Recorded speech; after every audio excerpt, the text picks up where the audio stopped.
In a bright and cheerful town called Tick-Tock Village, every single house had at least one clock.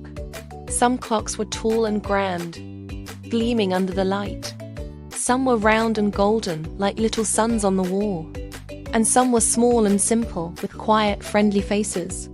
All these clocks, big and small, had one very important job: to show the correct time. Inside a cozy toy shop on Main Street lived a small blue clock named Timmy. Timmy was a happy and polite little clock. He always smiled as his hands moved around his face, going tick, tick, tick. He loved seeing the children who came into the shop, their eyes wide with wonder that Timmy had a secret, a worry that he kept hidden behind his cheerful smile. He was just a little bit slow. When all the other clocks in the village rang out exactly on the hour with a big, confident dong, Timmy would ring a few seconds later with a soft little ding. No one ever complained. The shop owner never got angry. The customers didn't seem to notice. But Timmy noticed, and deep inside his gears he felt sad. Every day, Timmy watched the other clocks. The tall wall clock in the town square had such a loud, important chime.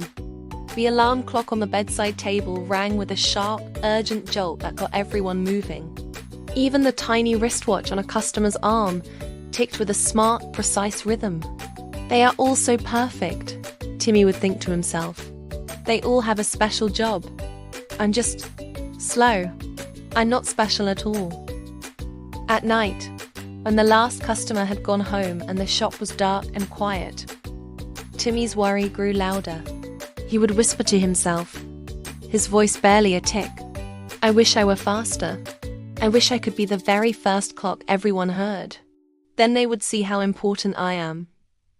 Nearby, hanging on the wall, was Grandfather Clock, the oldest and wisest clock in the entire shop.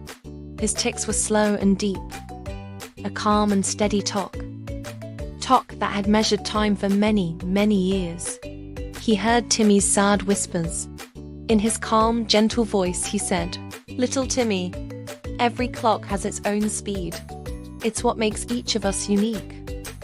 But Timmy just shook his hands in frustration. "I don't want my own speed," he replied, a bit louder than he intended.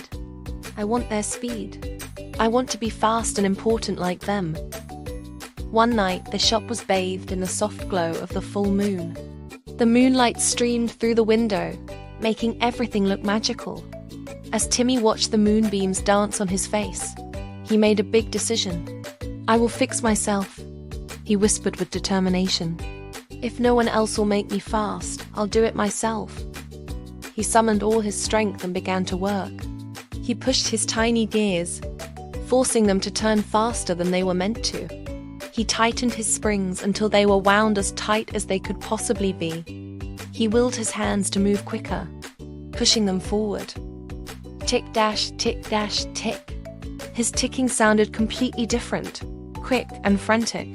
"Oh," Timmy said, his voice filled with excitement. "I'm fast. I'm really, really fast."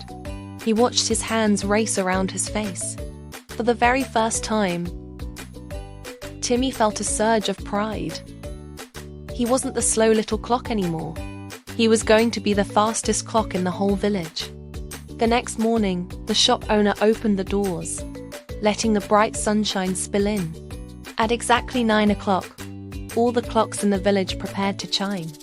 But before any of them could make a sound, ding, Timmy rang out, loud and clear, and early. People in the shop noticed right away. "My goodness, this little clock is early," said a customer. "Wow, it's so quick," another exclaimed. Timmy's heart swelled with happiness. "I did it," he thought, beaming with pride. "I'm finally special. They all noticed me." But soon, the problems started. Big problems. At what Timmy thought was breakfast time, he proudly showed it was 10 o'clock. But it was only 9:30. A little boy, trusting Timmy, grabbed his backpack and rushed to school, only to find the gates were still locked. A baker, glancing at Timmy, opened his shop far too early and had no customers. A woman who was waiting for the bus saw Timmy's time and thought she was late, so she started running, only to see her bus drive away right on schedule. People started to frown when they looked at Timmy. Their smiles were gone. "This clock is wrong," they grumbled. "It's much too fast. It can't be trusted." Timmy's hands began to tremble. His quick ticking didn't feel so exciting anymore. It felt shaky and nervous. "But I just wanted to help," he whispered to the empty air. "I just wanted to be important." By the time evening came, no one looked at Timmy anymore. When they needed to know the time, they checked the other clocks, or the watches on their wrists. They walked right past him as if he weren't even there. Timmy had never felt so lonely. He felt smaller than ever before. With tears welling up in his painted eyes, he looked over at the wise grandfather clock. "I don't understand," Timmy said, his voice cracking. "I thought being fast would make me important. I thought it would make everyone like me." Grandfather Clock looked down at him with kindness. His voice was as gentle as a soft chime.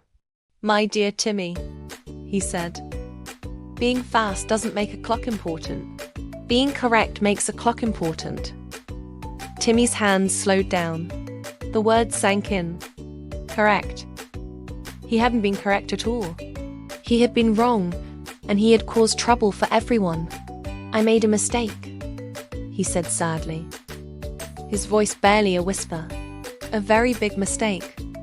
That night, under the watchful gaze of the moon once more, Timmy knew what he had to do. With Grandfather Clock's gentle guidance, he carefully fixed his gears. He loosened his springs, setting them not too tight and not too loose, but just right. Soon, his ticking returned to its normal, steady rhythm. Tick, tick.